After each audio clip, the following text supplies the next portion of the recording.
Definitely not, बल्कि ये Donald Trump साहब ने अपने पिछले दौरे इक़्तिदार में डोनाल्ड ट्रंप 1.0 के अंदर एम्बेसी जेरूसलम शिफ्ट की थी और उसके बाद वहां पे एक तारीखी जो डेवलपमेंट बनाई गई है जिसका नाम ही ट्रंप हाइट्स है। लेकिन यहाँ ये देखना होगा कि इस मसले का हिस्टोरिकल बैकग्राउंड क्या है। ये वहां पे सदियों से इश्यूज चल रहे हैं। अल्टीमेटली वो 2 महीनों में या 1 दिन में तो नहीं होंगे, लेकिन इस वक्त दुनिया की वाहिद सुपर पावर का प्रेसिडेंट जो है वो बार बार इस चीज का अदा कर रहा है कि मैं अमन कायम करूंगा दुनिया में और एंटी वार रहूंगा। हालांकि पिछले दौर जो बाइडन और ना सिर्फ 8 साल ओबामा पीरियड के देखें तो दुनिया तीसरी आलमी जंग के धाने पे खड़ी थी और उसमें उसके अंदर चेंज आ चुकी है। और दूसरा मैं सबसे बड़ी बात बताना चाहूंगा कि इस वक्त अमेरिका की जो कुछ भी दुनिया के अंदर हो रहा है पिछले 12 साल की अमेरिका की वीक फॉरेन पॉलिसी की वजह से हो रहा है और आज वो टाइम चेंज हो चुका है। America is new, the whole world is new, नई सुबह आ चुकी है और मैं समझता हूं कि डोनाल्ड ट्रंप साहब के पास एक ह्यूज मैंडेट है, इतना बड़ा मैंडेट, इतना बड़ा कॉन्फिडेंस, इतनी बड़ी विक्ट्री जिसको बार बार डोनाल्ड ट्रंप साहब ने कहा है कि it's too big to rig, कि इसके अंदर धांधली करने की गुंजाइश मौजूद ही नहीं थी। तो मैं समझता हूं कि इस वक्त अगर देखा जाए तो चीजें पॉजिटिव, और डोनाल्ड ट्रंप साहब जिस तरह वो अपने आप को एंटी वार प्रेसिडेंट कहते हैं और चंद ही दिनों में वो पुतिन साहब से भी मिलने वाले हैं, उनके साथ मुसलसल इन टच है। यूक्रेन की जंग भी खत्म होगी और जिस तरीके से वो चाइना से डील कर रहे हैं, एक तरफ प्रेशर क्रिएट कर रहे हैं, दूसरी तरफ उन्होंने उनको इनाग्रेशन में इनवाइट किया है, वाइस प्रेसिडेंट उनके वहां उनके सामने इनाग्रेशन के बैठे थे। तो मैं समझता हूं कि change has come up. America को, पूरी दुनिया को एक स्ट्रॉन्ग लीडरशिप की जरूरत थी और वो उन्हें डोनाल्ड ट्रंप साहब की शक्ल में मिली। अब वो आई कैन टेल, क्योंकि कोरोना वायरस को चाइनीज वायरस कह के पुकारने वाले डोनाल्ड ट्रंप साहब, टिकटॉक पे नस्ल की तबाही का इल्ज़ाम लगाने वाले डोनाल्ड ट्रंप साहब आज टिकटॉक के बैन को हटाने में एक अहम किरदार अदा कर चुके हैं। लेकिन another question for you is, doctor साहब, पाकिस्तान में कोई रिलेट कर सकते हैं हम डोनाल्ड ट्रंप साहब की पॉलिसीज़ को, क्योंकि अब we don't have any beneficial ties with US, if you know what I mean. तो क्या हमें कोई शख्सियत से मुताल्लिक हमारी गवर्नमेंट को या हमारे थिंक टैंक्स को परेशान होने की ज़रूरत है कि डोनाल्ड ट्रंप साहब इमरान खान साहब की रिहाई में भी कोई किरदार अदा कर सकते हैं? नहीं, डेफिनेटली नॉट। उसके इंटरवीन करने के चांसेस बिल्कुल कम नजर आ रहे हैं। उसकी वजह यह है कि उनका अपना एक मैंडेट बहुत भरपूर है। अमेरिका और दूसरी दुनिया के मसाइल इतने इतने बड़े हैं कि वो किसी भी स्टेट के अंदर इस तरीके से इंटरफेयर करके जेपरडाइज नहीं कर सकते। लेकिन उन्होंने अपने स्पीचेस के अंदर पिछले 2 दिनों में कंसर्न जाहिर किया है तालिबान के साथ। अगर तालिबान की बात की जाए तो अल्टीमेटली आपका बॉर्डर है उनके साथ, तो आपको इग्नोर नहीं किया जा सकता। इस वक्त for America, it's too early to ask this question, but is there any chance for Trump कि वो वापस अफगानिस्तान में कुछ चीजें ठीक करने के लिए अमेरिकन फोर्स को वापस भेज सकें, या वो इससे बिल्कुल क्लियर है? देयर आर चांसेस के क्वेश्चन होंगे। डोनाल्ड ट्रंप साहब ने परसों कैपिटल वन अरीना के अंदर कहा है कि Biden administration billions of dollar Taliban को दे रही थी और उनके पास हमारा बहुत कीमती असला मौजूद है और हम उसको वापस लेना चाहेंगे। अल्टीमेटली उन्होंने ये बात टेबल पे रख तो दी है कि इसके चांसेस हैं। अब वो नेगोशिएशन के जरिए अचीव करें, चाहे इंटरवीन करें, चाहे जिस तरह भी करें, लेकिन Pakistan ultimately still will be the part of discussion in Washington DC. और आज भी आपके रिलेशनशिप अमेरिका के साथ ठीक है, उसका इशारा अगले दिन यूनाइटेड स्टेट्स ऑफ अमेरिका ने दिया है। $20 बिलियन जो वर्ल्ड बैंक की कमिटमेंट है उसके वो सिंबलाइज करता है, वो इस चीज का इशारा करता है कि आपके रिलेशनशिप जो है वो यूनाइटेड स्टेट्स ऑफ अमेरिका के साथ ठीक है। और मैं समझता हूँ बड़ी खुशाइंद बात है। और अगर माजी में देखा जाए तो जितने रिपब्लिकन दूर व्हाइट हाउस में रहे हैं उनके पाकिस्तान के साथ बहुत आइडियल रिलेशनशिप। लेकिन आपको याद होगा कि जब उनका दौरा हुकूमत था तो उन्होंने एक ट्वीट करके पाकिस्तान की इमदाद भी बंद कर दी थी। उन्होंने कहा था 15 सालों में हमने इतने अरब रुपए दिए हैं और हमारे साथ मुखलिस नहीं है पाकिस्तानी। लेकिन पाकिस्तान में मौजूद एक शख्सियत और एक जमात जो है वो ये दावा करती है कि उनके वोट के ज़रिए डोनाल्ड ट्रंप साहब इक़्तिदार में आए, यानी उन्होंने वोट इस बात पे दिया है कि वो इमरान खान की रिहाई पर प्रेशर डालेंगे पाकिस्तानी इस्टेब्लिशमेंट और सिस्टम पर।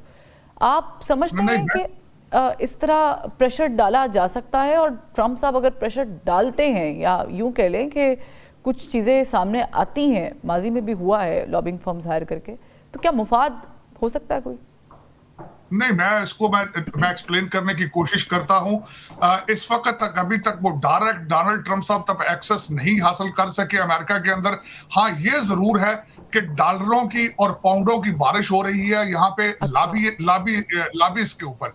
और अगर फ्यूचर में डोनाल्ड ट्रंप साहब के आसपास जो लॉबीइस्ट ताकतवर हो सकता है, एक आध ट्वीट कराने में कामयाब हो जाएं, लेकिन आपकी करंट आपकी जो गवर्नमेंट है उसके सऊदी अरेबिया और एमबीएस के साथ बड़े स्ट्रॉन्ग रिलेशनशिप हैं, जो और उनके पास एक बहुत बड़ा टूल है जिससे वो सारा प्रेशर डिफ्यूज करने की सलाहियत रखते हैं।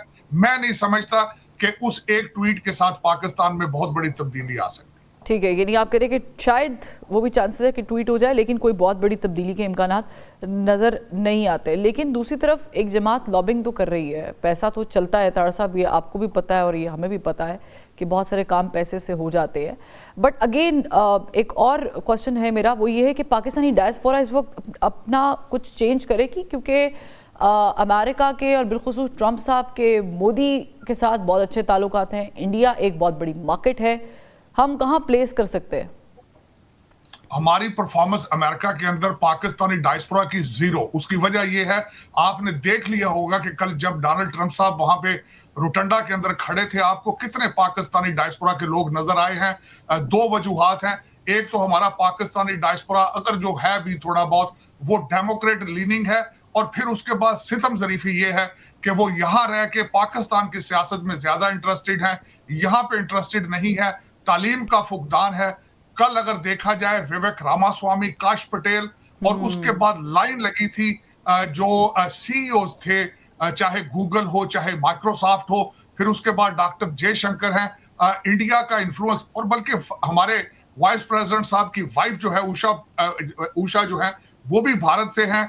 और जो इस वक्त देखा जाए तो भारत का जो इन्फ्लुएंस वॉशिंगटन डीसी में, उसका कोई कंपैरिजन ही नहीं है। हमारा डायस्पोरा उससे 100 साल पीछे है।